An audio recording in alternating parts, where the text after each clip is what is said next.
Efendim merhabalar, rengarenk çiçekli bir tarifle karşınızdayım. Kabak çiçeğinden dolma ve kızartma yapacağız efendim. Bella Hanım gönderdi tarifi, tarifin ismi de çiçek güzellemesi koydu. Önce Bella Hanım'dan malzeme listesini alalım. Datça'nın en güzel lezzetlerinden kabak çiçeği dolması için 7 malzeme lazım. Eğer bir tarifin içinde 7 rakamı geçmiyorsa o tarif Bella Hanım'a ait değildir efendim. Taklitlerden sakınınız. Kabak çiçeği, bir küçük kase önceden ıslatılmış, birazcık şişirilmiş yani pirinç, bir küçük kase doğranmış kuru soğan, biraz fıstık, biraz üzüm, bir kahve fincanı ayçiçek yağı ve baharat.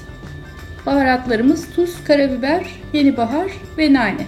Hepsi bu. Malzemeleri dinledik ve not aldık mı efendim? O zaman dolmamızın iç harcını hazırlayarak başlayalım efendim işimize. Tencereye önce ayçiçek yağımızı koyuyoruz tabii ki. Arkasından pirincimizi ocağın altını biraz açarak soğanımızı, normal herkesin bildiği gibi bir zeytinyağlı iç harcı yapacağız. Soğan ve pirinci sıvı yağda kavurduktan sonra üzümünü, fıstığını, baharatını koyacağız. Tabii burada bir püf noktası var. Üzümü en azından 3 kere kaynatıp kara suyunu çıkarmamız gerekiyor. Yoksa üzüm dolmanın içinde siyah gölgeler bırakıyor. Siyah gölgeler efendim. Korkunç bir görüntü olmasın. Dolmanızın içinde siyah gölgeler olmasını istemiyorsanız bu ayrıntıya dikkat edin efendim. Ve bazen tam şişmiyor. Üzümüne göre de değişiyor bu. O yüzden önce üzümün hem kara suyunu çıkarmak hem de biraz şişmesini sağlamamız gerekiyor. Bunun için cezveye suyumuzu koyduk ve üzümleri atıp kaynaması için altını açtık. Şimdi orada da göreceksiniz ki bir hayli simsiyah su çıkartıcı. Bu dolmanın lezzetini bozuyor. Evet, ayrıca lezzetlendiriyormuş efendim bu işlem. Mutlaka yapın. Çam fıstıklarımız.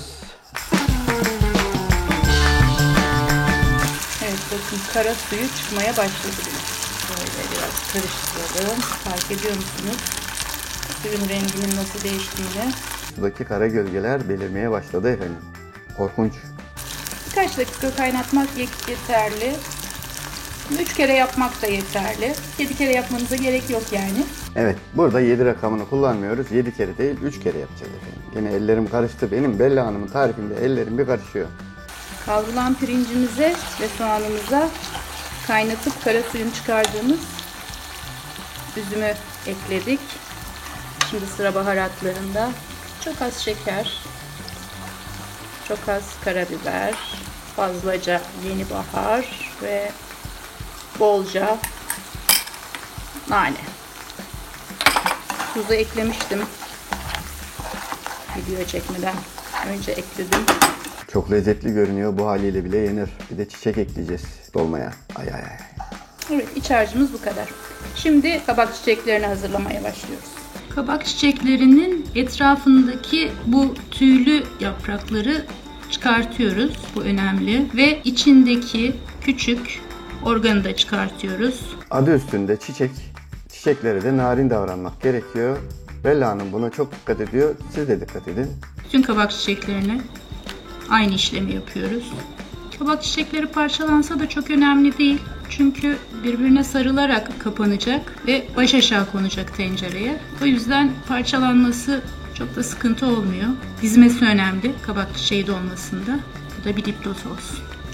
Kabak çiçeklerini birazcık ılık suda şöyle bir çalkalarsanız açması biraz daha kolay olabilir. Ve kabak çiçeklerini doldururken çok fazla doldurmamaya özen gösterin. Suya girip çıktıktan sonra kolaylıkla açılıyor aslında.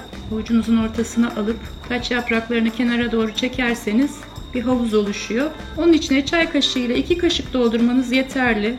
Çok fazla doldurursanız pişerken çatlama yapar yapraklar, dağılabilir.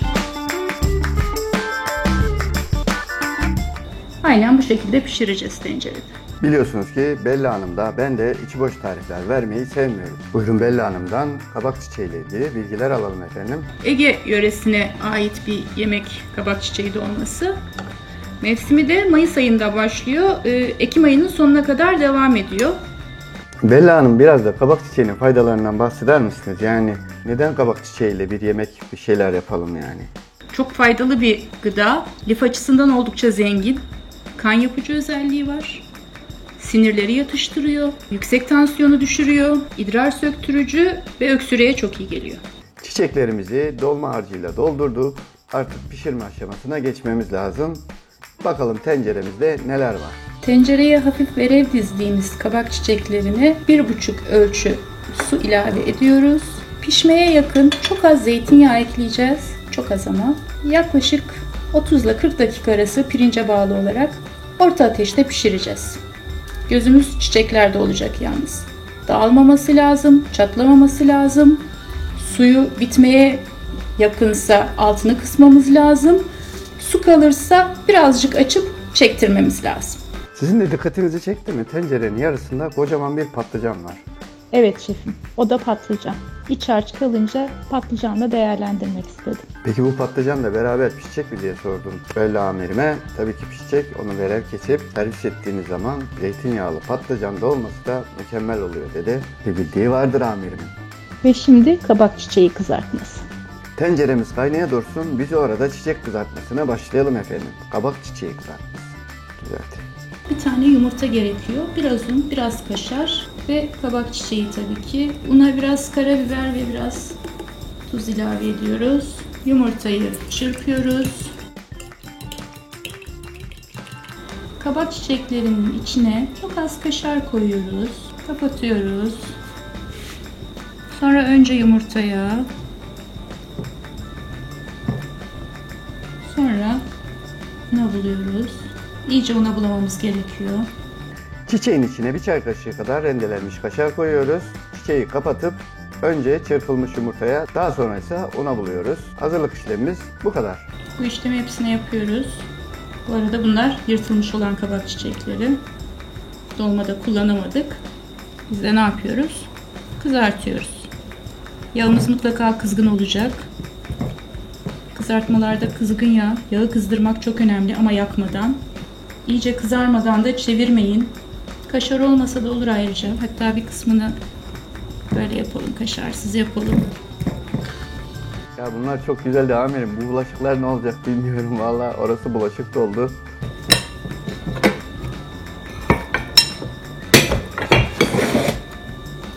Biraz böyle bulaşık bulaşık gözüküyor ama çok lezzetli. Egeli olmayanların bile sevdiği bir lezzet. Yağın kızdığından emin olmadan atmıyoruz tabii kızartmalarımızı. Yağdan hafif cızırtılar gelmeye başladı. Evet. Şimdi yavaşça tekrar una bulayarak kabak çiçeklerini Çiçekleri kızgın yağ atmadan önce son bir kez tekrar una buluyoruz. Bu detayı da atlamayalım.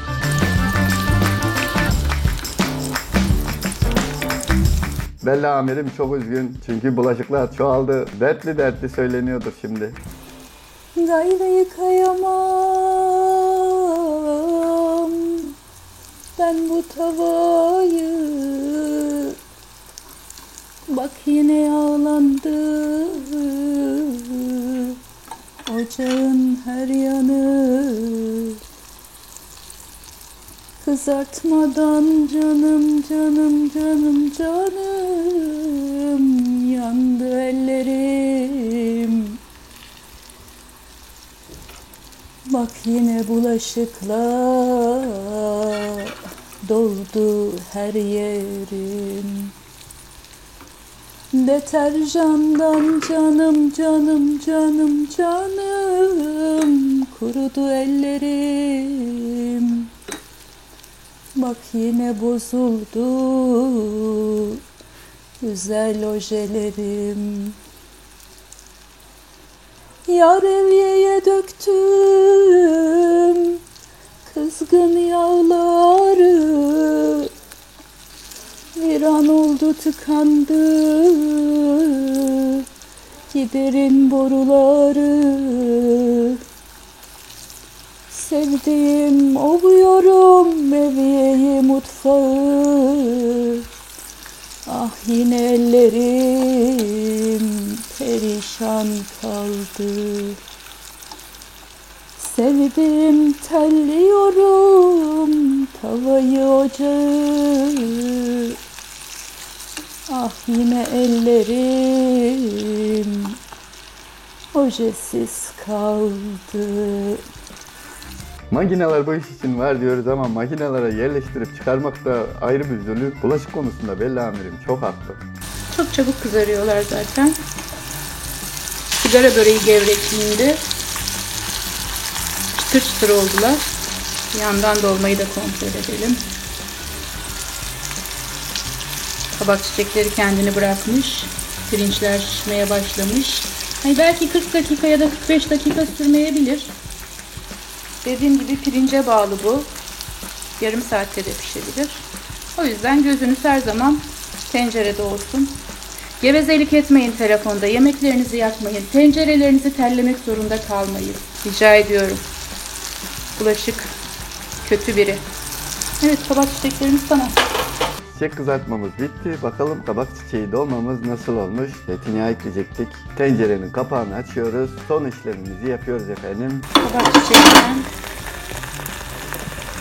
suyunun bittiğine dair hafif çıtırtılar geliyor, sesler geliyor.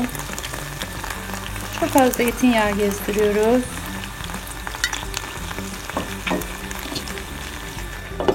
Kapağını kapatıp, altını da kapatıp bir gece soğumaya bırakıyoruz. Bella Hanım'ın çiçek güzellemesi hazır. Hem kabak çiçeği kızartması hem kabak çiçeği dolması. Ve karşınızda kabak çiçeği kızartması. Tabii ki star, kabak çiçeği dolması. Ya Bella amirim bunlar çok güzel de. Yani siz bu bulaşıkları ne yapacaksınız peki? Asmam çardaktan, suyu datçadan. Böyle tatil olmaz olsun, yıldım bulaşıktan. Canım yıldım bulaşıktan. Efendim bir sonraki tarifte görüşmek üzere. Hoşça kalın. Kendinize iyi bakın. Sağlıcakla kalın. Asmamı çardaktan, suyu bardaktan. Bir yuvatı ver de kocaman kız, iliman göbekten. Amanın iliman göbekten.